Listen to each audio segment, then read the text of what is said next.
이제 오늘 하나님께서 우리에게 주시는 말씀을 나누겠습니다. 하나님 주시는 말씀은 신약성경 로마서 9장 1절에서 5절 말씀입니다.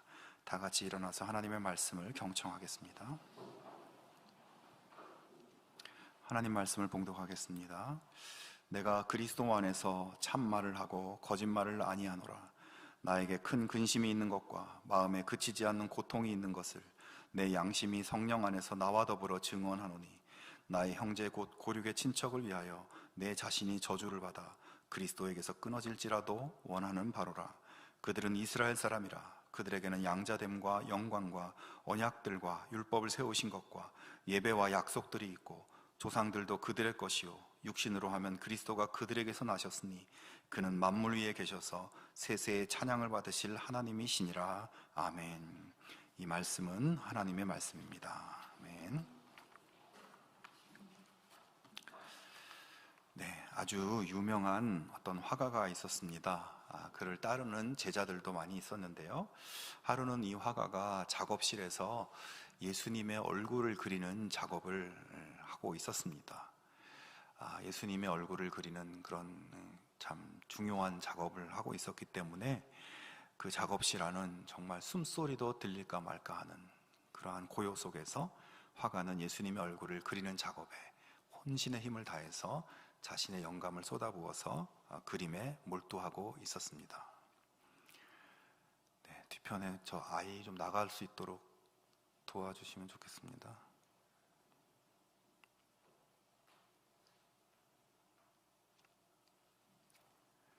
네, 처음부터 다시 할까요? 네, 그렇게 열심히 예수님의 얼굴을 그리는 작업을 하고 있었는데요. 그런데 어떤 그 작업실 안에 있던 그 어떤 어린 제자 한 사람이 조용조용히 지나가다가 화판에 걸려 넘어지면서 그 작업실의 정적이 와장창 깨지고 말았습니다. 예민하게 몰두하며 작업을 하고 있던 화가는 깜짝 놀랐고, 조심성 없는 제자 때문에 작업이 중단되니까 너무나 화가 났습니다. 그래서 화가는 붓을 집어 던지고 어쩔 줄 몰라 하는 소년 제자를 불러다 놓고 화를 내면서 심하게 꾸짖었습니다. 소년은 울면서 작업실 밖으로 쫓겨나듯 나갔습니다. 잠시 후 화가는 다시 붓을 들고 예수님의 얼굴을 그리는 작업을 시작했습니다. 하지만 화가는 예수님의 얼굴을 더 이상 그릴 수가 없는 것입니다. 왜냐하면 한번 폭발한 분노가 가라앉지 않고 계속해서 그의 마음과 영혼을 격동시켜서 그에게 흘러들어오는 하나님의 영감과 창조성이 막혀버렸기 때문입니다. 화가는 결국 작업실을 나가서 울고 있는 제자를 불러다가 그에게 사과를 하면서, 내가 너무 지나쳤구나, 나를 용서해라, 내가 너보다 더 큰 잘못을 했구나, 이렇게 하면서 용서를 빌었습니다. 그 후 화가는 그 소년 제자의 손을 붙잡고 다시 작업실로 데리고 들어왔고 다시 예수님의 얼굴을 그리기 시작했습니다. 그리고 마침내 최고의 작품을 완성했어요.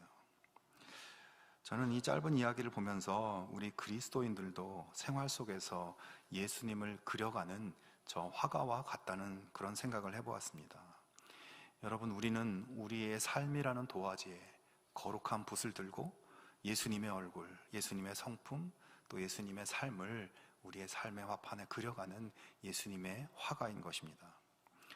그런데 여러분, 그렇게 예수님을 그려가는 삶을 가장 방해하는 것 중 하나는 우리가 다른 사람들과의 관계 속에서 서로 이해하지 못하고 용납하지 못하고 때로 서로 상처를 주면서 느끼는 어떤 속상함과 분노, 이런 것들이 예수님의 삶을 그려가는 우리들의 그림을 방해하는 것이다 생각이 들었습니다. 그런 분노와 상처와 속상함들이 우리에게 하나님의 영이 흘러 들어오는 것을 막아버리고, 그래서 우리의 삶의 화판에 그리스도의 삶을 제대로 그려가지 못하게 만드는 것이죠. 이번 주간에 추석 명절이 있습니다. 지난 여름 비도 많이 오고 참 더운 여름이었지만 이제 시간이 흘러 가을이 됐고 추수 때가 돼서 감사의 기쁨으로 추석 명절을 보내게 됩니다. 하지만 사람들은 명절을 보통 때보다 더 힘든 시기, 또 불편한 긴장의 시간들로 느끼는 경우도 있습니다. 왜냐하면 1년에 몇 번 볼까 말까 한 가족들이 모여서 즐거움을 나누는 자리이긴 하지만 그런 즐거움을 뒷받침하기 위해서 누군가는 음식 장만과 집안일을 해야 되기 때문에 힘만 들고 즐겁지가 않습니다. 가족들 간에 서로의 근황을 물으며 무심코 던지는 말이 서로의 마음에 상처를 주기도 합니다. 오랜만에 만나서 반가운 것이 아니라 잊고 지냈던 과거의 아픔이 되살아나면서 부정적인 감정이 다시 일어나기도 합니다. 그래서 명절이 힘들다는 이야기도 듣고 또 명절이 지나면 이혼율이 올라간다 이런 얘기도 들립니다. 여러분의 명절은 어떻습니까? 그런데 여러분, 명절 때문에 여러분이 그려가는 예수님의 얼굴을 망치지 않기를 바랍니다. 나의 마음의 도화지에 예수님의 마음과 예수님의 삶을 그려가는 그 작품을 깨트리지 않기를 바랍니다.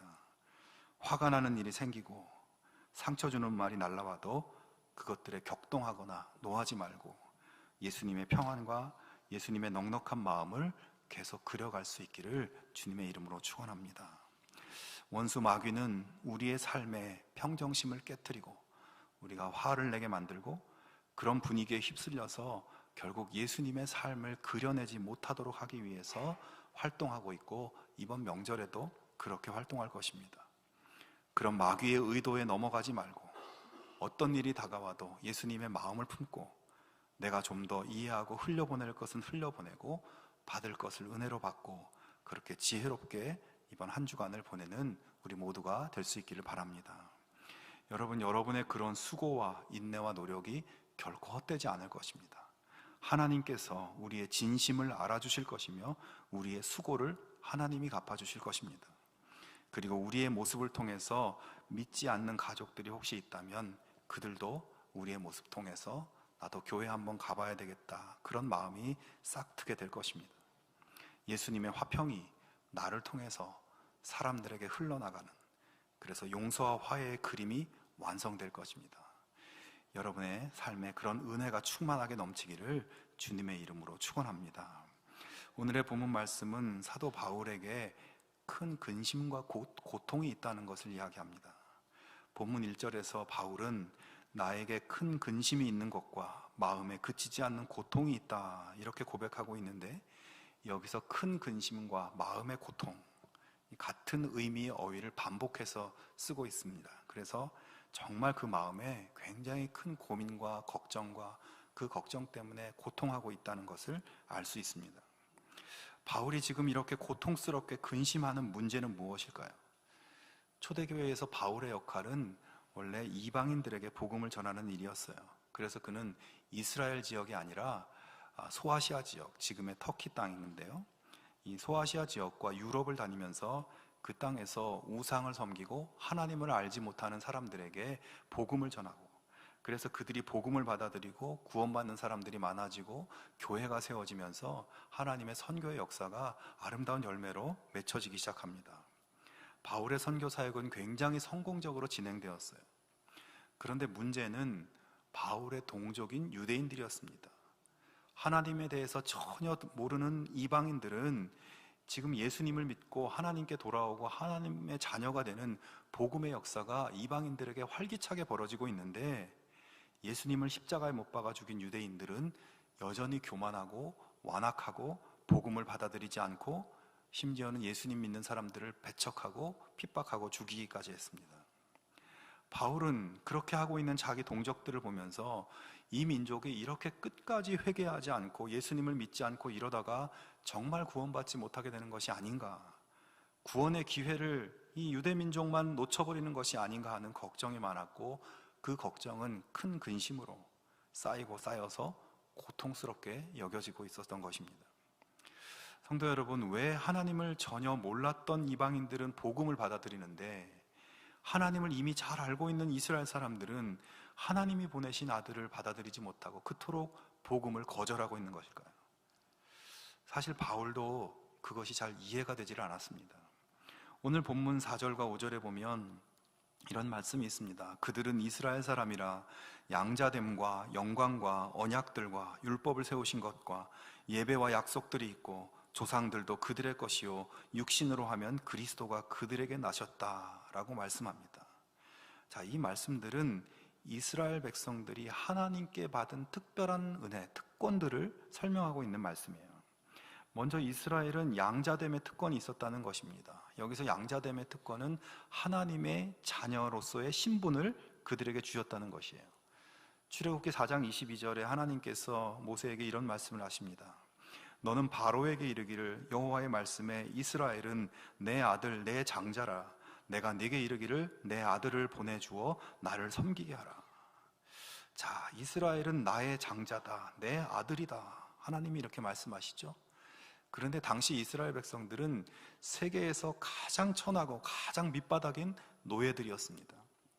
자, 여러분, 하나님께서 내 아들이다, 내 장자다 하실 때 당시에 세계에서 가장 잘 나가는, 제일 최고로 잘 사는 이집트 민족을 보면서 너희는 내 아들이다 라고 하면 충분히 이해가 될 법한데, 가장 밑바닥 사람들, 그럴 만한 가치나 공로가 전혀 없는 이스라엘 사람들이 너희가 내 아들, 내 장자라고 선포하고 계신 것입니다. 이것은 굉장한 특권이에요. 두 번째는 영광입니다. 영광은 히브리어로 쉐키나라고 하는데 하나님의 임재를 의미하는 단어죠. 그러니까 이스라엘 백성들은 하나님께서 친히 그들을 찾아오셔서 그들 가운데 계시면서 그들을 만나주시는 그런 영광스러운 특권을 하나님께서 주셨다는 거예요. 세상에 어떤 민족도 이스라엘만큼 하나님의 영광을 이렇게 보고 경험하고 그런 민족이 없죠. 정말 부러운 민족인 것이에요. 세 번째, 그들에게는 언약이 주어져 있었습니다. 하나님은 이스라엘에게 너희가 지금은 이렇게 미약하고 이렇게 연약하지만 앞으로 정말 큰 민족, 복된 민족이 될 것이고 너희들로 인해서 이 땅의 모든 사람들이 복을 받게 되는 복의 근원이 될 것이라고 하는 그런 약속을 이 민족에게 하셨어요. 그리고 그 약속대로 그들의 후손 가운데 메시아가 나심으로 온 인류에게 구원이 전해지는 하나님의 이 장엄한 약속이 이루어집니다. 네 번째는 그들에게는 율법을 주셨습니다. 이스라엘 백성들에게만 특별히 주신 율법이죠. 이 율법을 통해서 그들은 다른 민족들과는 달리 하나님의 뜻이 무엇인가를 가장 먼저 가장 정확히 알 수 있게 됐고, 하나님의 뜻에 합당한 삶을 구체적으로 어떻게 실천하면서 살아야 될지를 이 율법을 통해서 배울 수 있게 된 것이에요. 그리고 그 뜻에 순종하며 살 때 주시는 하나님의 복을 누릴 수 있게 하셨습니다. 다섯 번째는 예배입니다. 사람이 하나님께 나아갈 수 있는 방법을 가르쳐 준 거예요. 세상 사람들이 다 우상에게 절하고 우상에게 복을 빌고 헛되게 우상을 섬기고 있을 때 하나님께서는 일찌감치 이스라엘에게 참신이신 하나님을 예배하는 자리에 설 수 있게 하셨습니다. 하나님을 예배하면서 속죄의 은혜를 받게 하셨고, 예배를 통해 하나님의 놀라운 축복과 은총을 받게 하셨습니다. 여섯 번째, 조상이 있습니다. 아브라함, 이삭, 야곱, 요셉, 모세, 여호수아, 사무엘, 다윗, 수없이 많은 믿음의 조상들을 그들에게 주셨어요. 물론 어느 민족이나 위대한 조상들, 위대한 지도자들이 있죠. 하지만 이스라엘에게 주신 이 조상들에게는 특별함이 있습니다. 이 특별한 조상들은 하나님이 어떻게 이스라엘을 구원하시고 어떻게 이스라엘을 보호하고 인도하셨는지 세대와 세대를 넘어서 그 자손들에게 증거하는 증인들이 되었습니다. 이 조상들을 통해서 자랑스러운 믿음의 역사와 전통이 세워지고 계승될 수 있었습니다. 마지막으로 가장 중요한 예수 그리스도가 그들 가운데 나셨습니다. 예수님은 육신적으로는 유대인이셨죠. 하나님의 아들이 인간이 되기 위해서 특별한 민족과 문화의 옷을 입으셔야 되는데, 세계의 수많은 모든 민족 가운데 이스라엘의 혈통에서 인류를 구원할 예수 그리스도께서 태어나신 것입니다. 이것은 그들에게 너무나 큰 영광을 주신 것이고, 다른 어떤 민족보다 더 쉽게 하나님의 아들과 관계를 맺을 수 있도록 해주신 것이죠. 여러분, 이스라엘 민족이 영적으로 얼마나 복받은 민족입니까? 얼마나 영광스러운 민족인가요? 이렇게 놀랍고 엄청난 영적 특권을 가진 이스라엘은 사실은 그 누구보다도 예수님을 먼저 믿을 수 있는 신앙적인 흐름 속에 있었던 민족입니다. 충분히 그리스도의 복음을 이해할 수 있는 영적인 사고 구조와 신념의 체계를 가지고 있었던 민족입니다. 그러나 그럼에도 불구하고 그들은 예수님을 죽였고 교회를 핍박하고 여전히 예수님을 믿지 않고 있습니다. 그리고 지금도 오늘날 이 시대까지도 예수님을 안 믿고 있습니다. 자, 바울은 이것이 도무지 이해가 안 되고 저러다가 정말 구원도 못 받고 심판받고 지옥에 떨어지지 않을까, 그러면 어떡하나 고통스럽게 걱정을 하고 있는 것이죠. 여러분, 세상에서 가장 불쌍한 사람은 은혜를 은혜로 여기지 못하고 감사를 감사하지 못하는 사람입니다. 이스라엘이 바로 그런 사람들이었던 것이에요. 하나님의 일방적인, 하나님의 독점적인 은혜를 받았으면서도 은혜의 의미도 모르고 감사하지도 않고 하나님 뜻과는 정반대로 달려가는, 어쩌면 정말 불행한 사람들이었던 것입니다.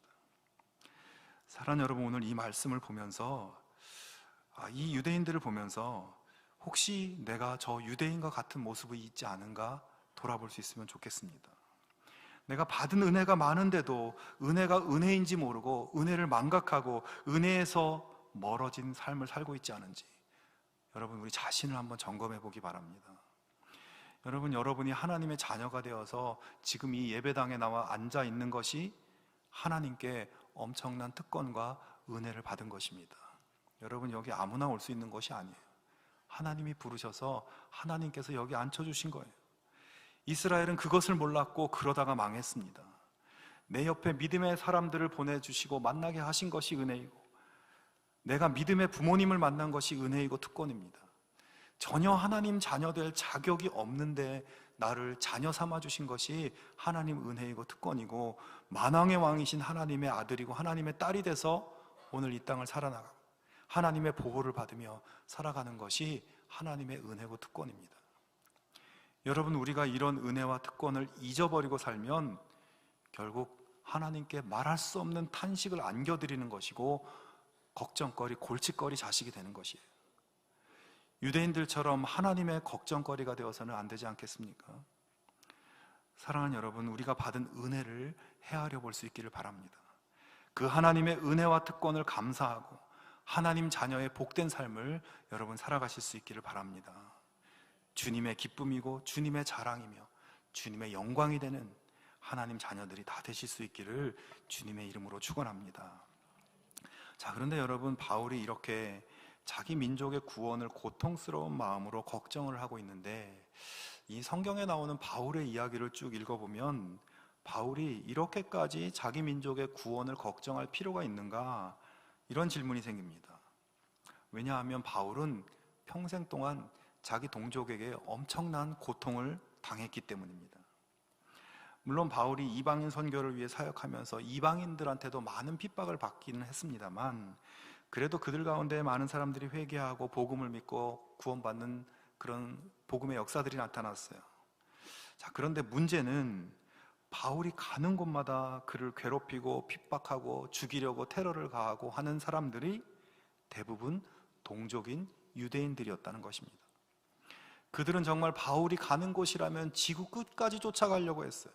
바울이 세운 교회마다 사람들을 보내서 바울은 가짜 사도라고 사기꾼이라고 모함하며 바울을 괴롭혔습니다.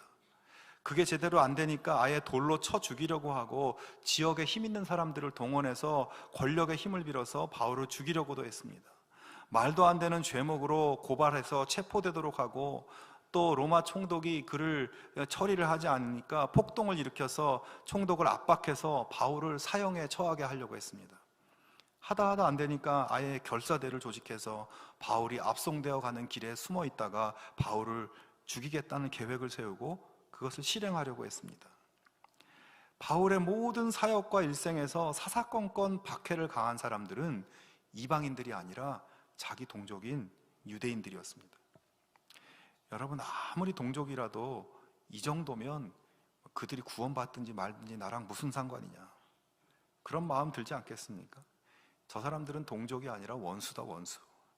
그래, 안 믿으려면 말아라. 그냥 그러다 지옥에 떨어져라. 그렇게 해버릴 만한 상황이에요. 근데 그런 사람들을 지금 끌어안고 고민을 하고 걱정을 하고 있는 것이죠. 여러분, 오늘 3절의 말씀에 보면 바울이 이렇게 얘기합니다. 나의 형제 곧 고륙의 친척을 위하여 내 자신이 저주를 받아 그리스도에게서 끊어질지라도 원하는 바로다. 내가 저주를 받아서 예수님한테서 끊어지고 버림을 받는 한이 있더라도, 내가 구원 못 받고 지옥에 떨어지더라도 이스라엘 민족을 구원할 수 있었으면 좋겠다. 그만큼 그들의 영혼을 불쌍히 여겼고 그들의 구원을 위해 눈물로 매달리며 간구하는 것입니다. 여러분, 바울이 말씀드린 것처럼 이렇게까지 할 필요가 과연 있었을까? 그를 그렇게 핍박하는 사람들에게 이런 마음을 어떻게 품은 것일까? 도대체 왜 이러는 것일까? 여러분, 그는 예수의 사람이었기 때문입니다. 예수님의 사랑과 예수님의 인격과 예수님의 언어와 예수님의 삶을 자신의 인생 속에 그려가고 있었던 예수님의 제자였기 때문입니다. 사실 바울도 처음에는 다른 유대인들처럼 예수 믿는 사람들을 핍박하는 그런 사람이었죠. 예수님의 복음을 전하는 스데반을 돌로 쳐 죽이고 수많은 성도들을 추격해서 붙잡아서 감옥에 던진 그런 사람이었습니다. 그런 일에 제일 앞장서서 했던 사람이죠. 하지만 그가 그렇게 하나님을 향해 돌을 던지고 있었던 자신을, 그래서 죽어 마땅하고 지옥에 떨어지는 것이 마땅한 자기를 하나님이 버리지 않으시고 찾아와 주시고 용서해 주시고 그 은혜와 사랑을 부어주신 것을 깨닫고 그가 경험했었던 것입니다. 바울은 그런 용서와 그런 은혜를 받았기 때문에 나를 상처 주고 모욕하고 핍박하고 심지어 죽이고자 하는 자기 동족들을 오히려 염려하면서 그들도 구원받기를 원하는 애통함과 안타까움을 품고 있었습니다.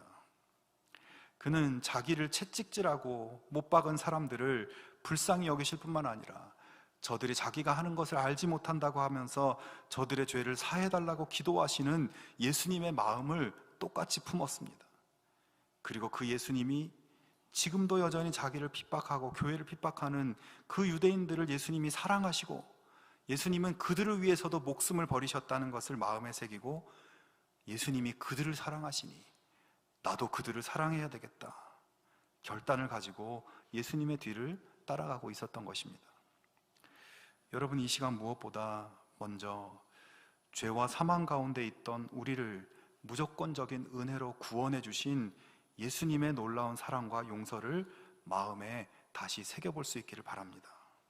그리고 내가 예수님이 사랑하시는 사람, 예수님이 구원하시기 위해서 목숨까지 버린 그 사람을 내가 사랑하지 못하고 예수님도 용서하셨는데 나는 용서하지 못하는, 그래서 미워하며 이를 갈며 살아오고 있지 않았는지 여러분 돌아볼 수 있기를 바랍니다.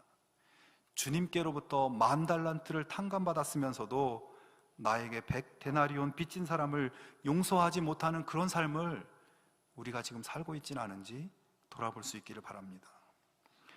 여러분, 우리가 받은 사랑을 감사하며 나도 누군가를 사랑하고 누군가의 구원을 위해 눈물을 흘리고 누군가를 용서하며 살아가는 은혜의 삶, 제자의 삶을 살아갈 수 있기를 주님의 이름으로 축원합니다. 성도 여러분, 추석 명절에는 우리의 형제와 고륙의 친척을 만나게 됩니다. 그들을 향해서 바울이 품었던 것과 같은 마음을 품을 수 있기를 바랍니다. 바울은 자기 형제들, 이스라엘 민족이 지금은 그들이 나를 핍박하여도 내가 믿는 예수님의 그 사랑이 그들에게 나를 통해서 느껴지고 나를 통해서 예수님의 용서와 은혜를 그들이 보게 돼서 그들이 나와 같은 구원의 은혜를 누리게 될 것을 소망하며 간구했습니다. 오늘 우리도 우리의 삶 속에 크고 작은 사건들, 상처들, 관계들, 이런 것들에 묶여서 사는 것이 아니라 그 모든 것을 주님의 사랑과 은혜로 녹여버리고 나를 통해서 그리스도의 은혜와 평강이 그들에게 흘러가고 그리스도의 넓은 용서가 나를 통해서 그들에게 적셔지는 구원의 그림을 여러분 그려갈 수 있기를 바랍니다. 특별히 여러분 가족들 가운데 믿지 않는 가족들이 있다면 그들에게 어떻게 하면 그리스도의 은혜의 울림이 느끼게 갈 수 있을지 기도하며 하나님 주신 지혜를 구할 수 있기를 바랍니다. 나 혼자 신앙생활하고 감사와 기쁨에 겨워 사는 것이 아니라 믿지 않는 가족들을 보면서 바울과 같은 가슴 저리는 그런 마음을 가지고 더 깊이 그들의 구원을 간구하는 우리들의 삶과 신앙이 될 수 있기를 바랍니다. 그래서 여러분의 이번 한 주간의 시간들이 모두 그리스도의 평강과 화해와 화목과 구원의 일들로 가득 넘치는 그런 복된 삶이 될 수 있기를 주님의 이름으로 축원합니다. 이제 주님의 말씀을 기억하면서 우리 찬양하고 기도하고 또 결단하며 나아가기를 원합니다. 우리에게 베푸신 크고 놀라운 은혜들을 우리가 은혜로 여기지 못하고 감사하지도 못하고 그랬던 우리의 삶을 돌아보고 또 주 예수님의 크신 사랑과 용서로 나도 남을 용서하겠다는 결단을 여러분 이 시간 찬양 가운데 해보실 수 있기를 바랍니다. 주님의 기쁨이 되기를 원합니다. 주님의 사랑을 증거하는 주님의 자랑이 되기를 원합니다. 겸손히 주님의 길을 따르는 진실한 제자가 되기를 원합니다. 여러분 이런 고백과 결단을 담아서 나 주님의 기쁨 되기 원하니